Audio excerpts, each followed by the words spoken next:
Hello बच्चों, let's read the question and the question is the advantage of using oxygen rather than air in the steel industry is there is a faster conversion, so a given plant can produce more steel in a day, larger quantities can be handled, it gives a pure product and the surface is free from nitrites.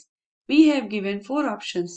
सबसे पहले देखिए हमें पता है जो whole air की बात करें तो इन एयर ऑक्सीजन का कितना परसेंट होता है। ऑक्सीजन उसमें होती है 20.8 से 21% तक होती है ऑक्सीजन ऑक्सीजन है, ठीक है। अब ये है एयर में, लेकिन अगर हम स्टील प्लांट में एयर की जगह पे सिर्फ ऑक्सीजन की सप्लाई करें तो in that case we are supplying pure oxygen.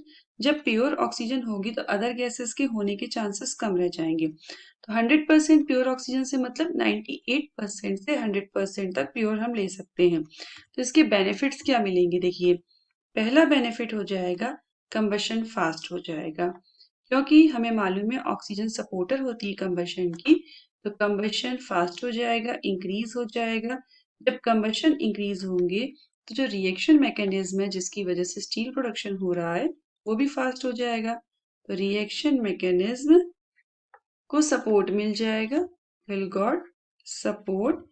और जो रिएक्शन है, अब एनर्जी ज्यादा प्रोड्यूस होगी तो एंडोथर्मिक एनर्जी ज्यादा मिलेगी रिएक्शन होने में।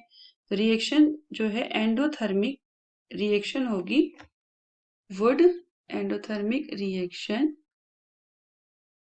would also increases would also increase. So in that case we can say कि हमारा स्टील का प्रोडक्शन भी बढ़ जाएगा। तो option 1 there is a faster conversion, yes it is correct, conversion fast हो जाएगा और प्लांट में ज्यादा स्टील एक दिन में प्रोड्यूस होगा अगर हम प्योर ऑक्सीजन को या ऑक्सीजन को सप्लाई करते हैं rather than air. Second, it gives a pure product and the surface is free from nitrite. There is a faster conversion, correct. Second option is larger quantities. Yes, जब ज्यादा steel produce होगा, ज्यादा oxygen होगा तो ज्यादा steel produce होगा, तो obviously ज्यादा क्वांटिटी को हैंडल किया जा सकता है। Third, it gives a pure product. देखिए थर्ड में हम आते हैं, जो थर्ड ऑप्शन की बात हो रही है यहाँ पे, अगर हम बात करें प्योर की, हमें पता है एयर में जैसे ऑक्सीजन का परसेंटेज था 20.8 से 21, वैसे ही सबसे ज्यादा कौन सी गैस का वॉल्यूम होता है, नाइट्रोजन का, 78% होती है नाइट्रोजन। जब हम एयर को देंगे ही नहीं, सप्लाई ही नहीं करेंगे, हम ऑक्सीजन की सप्लाई करेंगे, तो it means we can say कि जो नाइट्रोजन है वो एलिमिनेट हो जाएगी, गॉट एलिमिनेटेड फ्रॉम सप्लाई। मतलब नाइट्रोजन तो उसमें अप्रोक्स हम ये कह सकते हैं कि फ्रॉम सप्लाई होगी ही नहीं। तो इन दैट केस जो हमें प्रोडक्ट मिलेगा वो प्योर मिलेगा और सरफेस इज 100% नॉट, बट बहुत ही कम नाइट्राइड वहां पे होगा।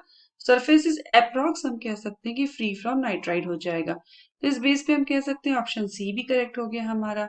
तो first, second and third all the options are correct.